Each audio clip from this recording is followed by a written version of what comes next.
So what do you think, Roger, makes a good VC investor? And what are the skills that, say if you were going to hire somebody, what would you be looking for in a new person to the industry? Yeah, no, these are important aspects, right? Important questions for those who are interested in thinking about venture capital and that. And one of my roles is, I'm not executive day to day, so I don't get that involved, but I'm kind of a advisory partner with a fund. We raised 125 million in the future of mobility between Berlin, London, and Palo Alto, and we sort of it's a normal VC fund and that. And you look at a number of things, I guess, and time will tell as to how successful it is, again, to our ideal relevance, right? It's only when you exit and you get a return that you kind of know for sure. But as having spent some time doing this and advising on these things, I think there's an element around, to our earlier discussion, having some sense of the intrinsic fair value of the opportunity. And that's kind of not because you know John, not because you're super emotional about this thing or going by hype.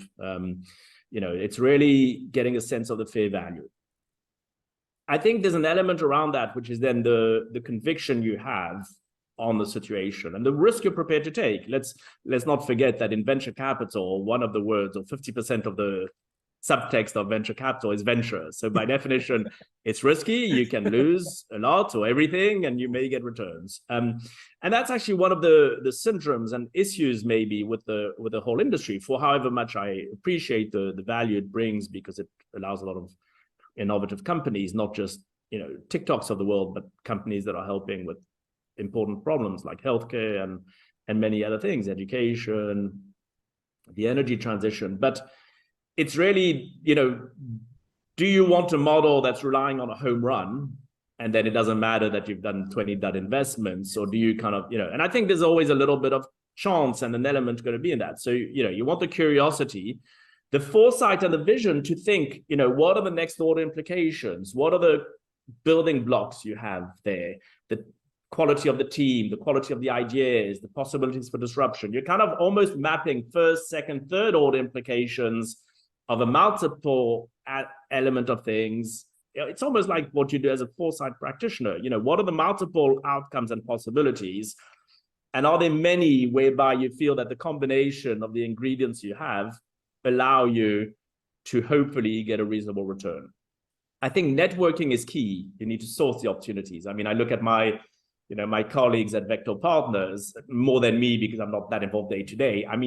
And I used to do that in banking. I used to network was just like having breakfast. 90% of my time was probably networking for the past few years of my career.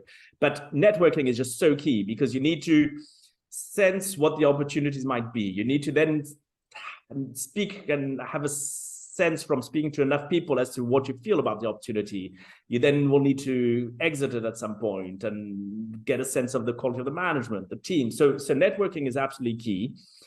I don't know if it's as applicable for venture capital as for listed markets, but I do often think about, the Warren Buffett's, be fearful when others are greedy and greedy when others are fearful. So that's an interesting thing, although in its own right, it's not because, everybody's fearful and you just go for something that no one wants, that it's a good deal, or that because you bet on something that a lot of people are betting on, that is a bad deal. So it's not so clear cut.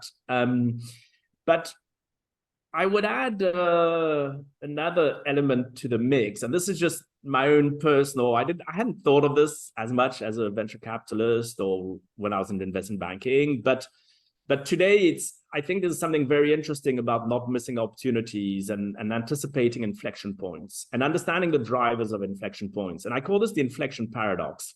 And what it is, it's kind of like two elements which play opposing impacts, which means that we often miss inflection points. And one is Amara's law. Amara's law kind of states that you overemphasize, you overhype an innovation or new technology early on, but then kind of underestimate the ultimate impact long term.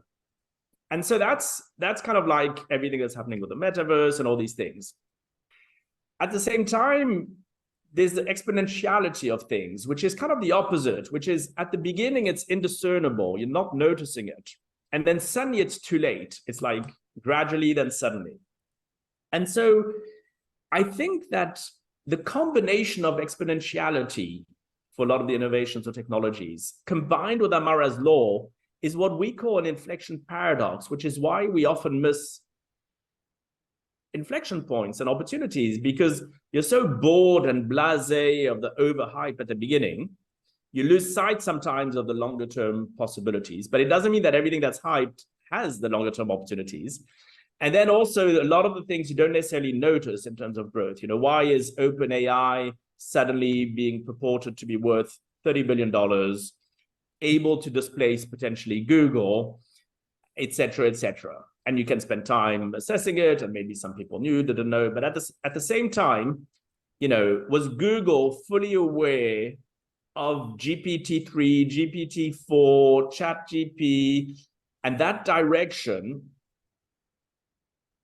in terms of the impact on search, were educational systems, were everybody else? So this is, you know, and I'm just giving this as a kind of stupid current Silicon Valley example, but this is a combination of those things, you know, the blasé and boredom of some of the things around generative AI or what have you, and this anecdotal kind of TikTok effects of AI, question mark as to real uses, and then you kind of ignored it. And then how come suddenly in 2022, there's not a single person on earth that isn't playing with generative text or image?